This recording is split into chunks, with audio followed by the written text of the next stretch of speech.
पहला सवाल है बीजेपी के अध्यक्ष जी से, आप हमेशा रोते क्यों रहते हैं? पल में मासा कहावत नहीं, कभी कहते हैं कि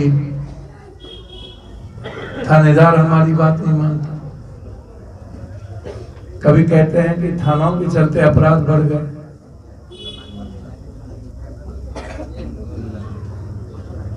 कभी कहते हैं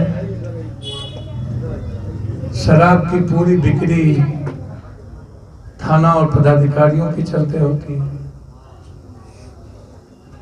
आज भाजपा के अध्यक्ष के साथ शराब का सबसे बड़ा माफिया गुप्ता, अंकित गुप्ता, कौन गुप्ता? विजय गुप्ता, उनके साथ घूम गया। कौन नहीं जानता है कि विजय गुप्ता सबसे बड़ा माफिया है शराब, और आज आप उसको साथ लेकर के गए विजय गुप्ता को।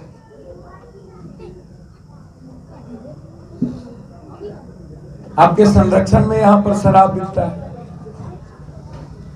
आप कहते हैं थाना के संरक्षण में, मैं कह रहा हूं आपके संरक्षण में शराब बिकता है। आप प्रोटेक्ट करते हैं माफियाओं को, आप प्रोटेक्ट करते हैं अपराधियों को।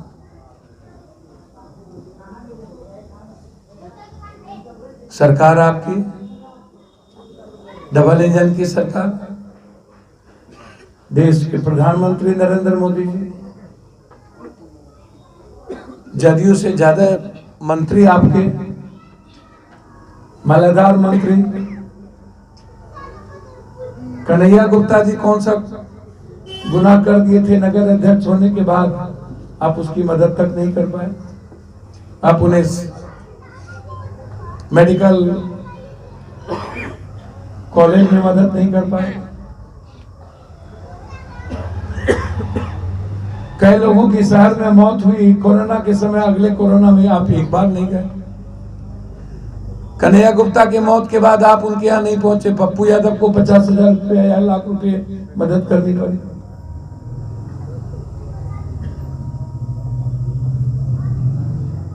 क्या उसके लिए भी सरकार की सहारे की जरूरत है?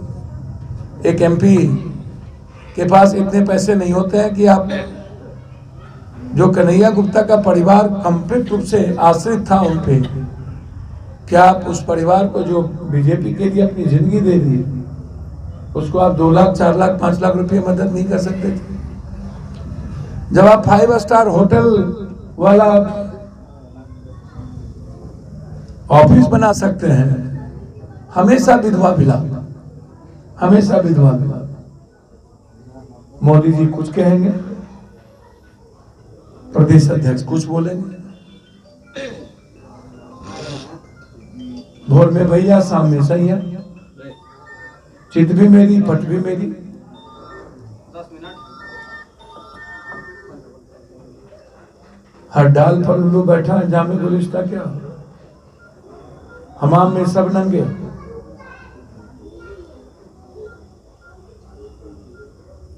पहले अपना आचरण तो बदलिए। जमीन माफिया, शराब माफियाओं को लेके चलना तो बंद करिए। बाढ़ में आपको फुर्सत नहीं मिलती है बघा जाने की, बेतिया जाने की, नौतन जाने की। बेतिया और बघा से ज्यादा गरीब प्रदेश कोई है, जिला है? आप निकाल दीजिए बघा और बेतिया को नेपाल भेज दीजिए।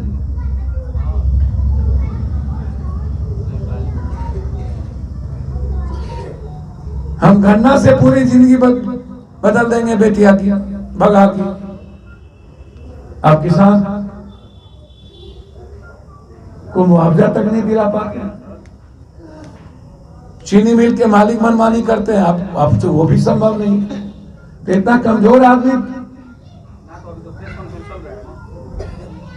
चुनाव जीतता कैसे है? आपको रिजाइन कर देना चाहिए। जब आपकी कोई सुनता ही नहीं है तो आप एमपी क्यों हैं? भाजपा के अध्यक्ष क्यों हैं? कोरोना में पप्पू यादव को दवाई देना पड़ता है आपके यहाँ?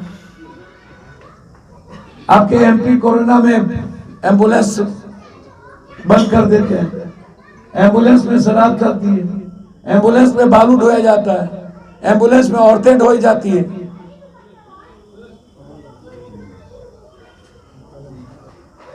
और फिर सारा आरोप आप पप्पू यादव पर लगा देते हैं। सैया भेद कोतवाल तो अब डर काहे का? पूरा देश आप लग जाते हैं मेरे पीछे।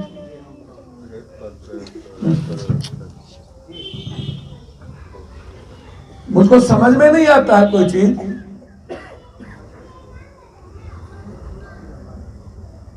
हम जानना चाहते हैं भाजपा के अध्यक्ष जी से, पटना के अस्पताल और बिहार के अस्पताल में कितने एमएलए एमपी मंत्री संतरियों का पैसा लगा हुआ? कोरोना में आप 7 लाख 12 लाख 13 लाख रुपया लेते थे। पप्पू यादव को आईपैक मिल जाता था, सिलेंडर मिल जाता था, ऑक्सीजन मिल जाता था, वेंटिलेटर मिल जाता था, रेमडेसिविर मिल जाता था। आपको क्यों नहीं मिला? आप डॉक्टर हैं, क्यों अभी तक कार्रवाई नहीं हुई? और हम मांग करते हैं मुख्यमंत्री जी से, पटना से लेकर बिहार में किस किस के अस्पताल में नेताओं का पैसा लगा हुआ है, मंत्री संतरी का, उसकी जांच हो।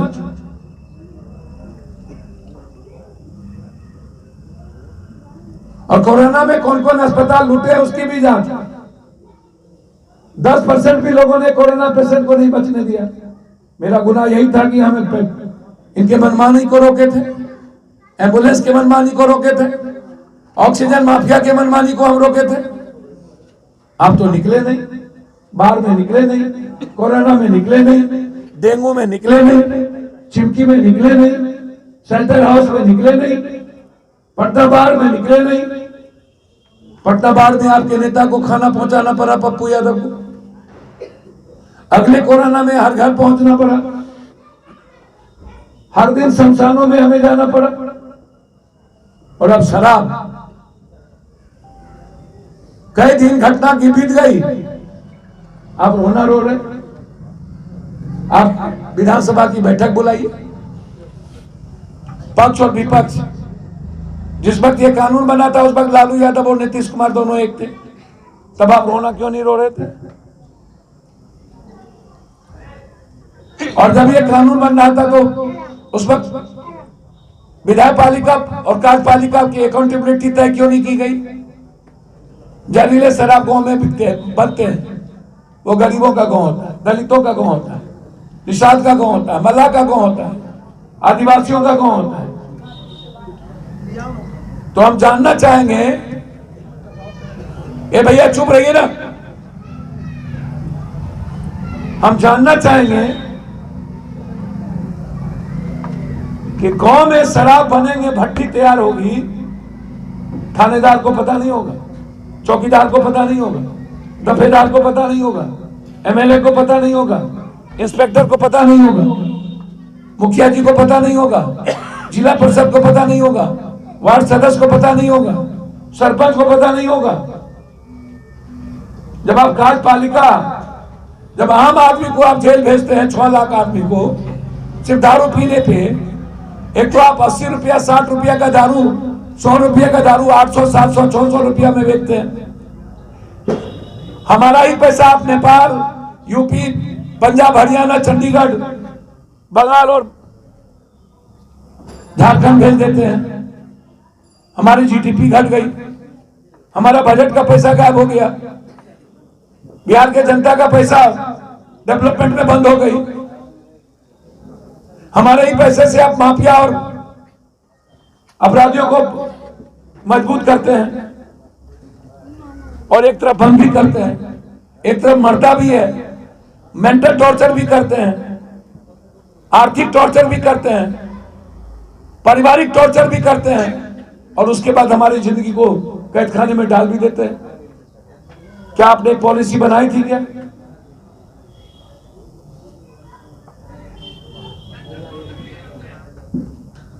कौन नेता लगभग शराब नहीं पीते हैं, पार्टनर नहीं लेते हैं? कौन नेता कोरेक्स नहीं पीता है? कौन लोग वाइटनर नहीं पीते हैं, सूंघते हैं? आप क्यों नहीं जांच करवाते हैं नेताओं की?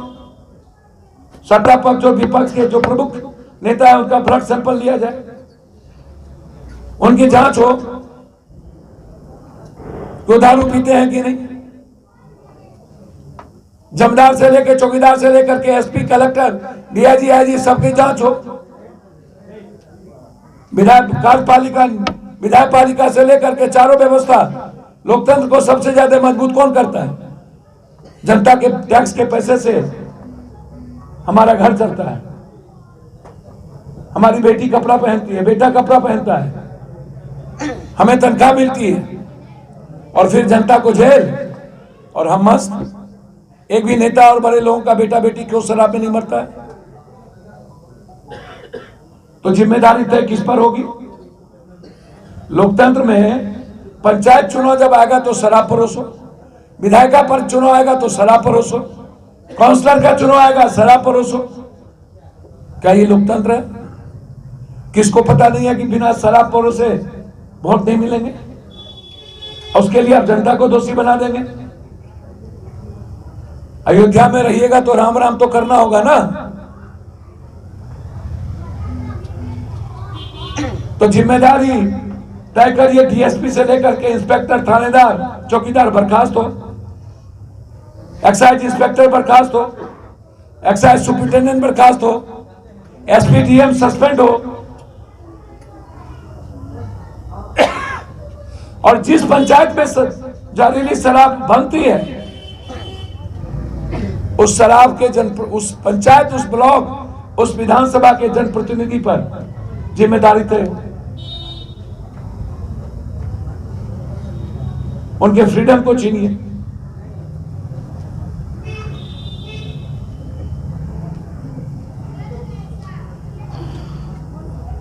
जेल भेजने से अच्छा है जो लोग शराब पीते हैं उनको सरकारी सुविधा से वंचित कर दिया। कोई भी बैंक से लेकर के, बिजली से लेकर, पानी से लेकर कोई सुविधा ना मिले। और जो लोग जनप्रतिनिधि होने के बाद शराब बेचवाते हैं उसको बर्खास्त करिए। और ऐसे लोग, जो लोग शराब को परोसते हैं, उसको चुनाव लड़ने से वंचित किया जाए। मेरा मांग है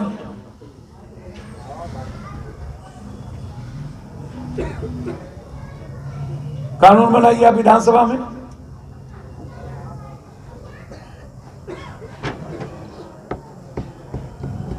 तंग हमी, मौत हमारी, जेल हमी, टॉर्चर हमी, द्वेष परिवार में बलात्कार के केसेस बढ़ गए, थानेदार के द्वारा धमकाया जाता है, जेल भेज दिया जाता है, माफियाओं के द्वारा मरवाया जाता है।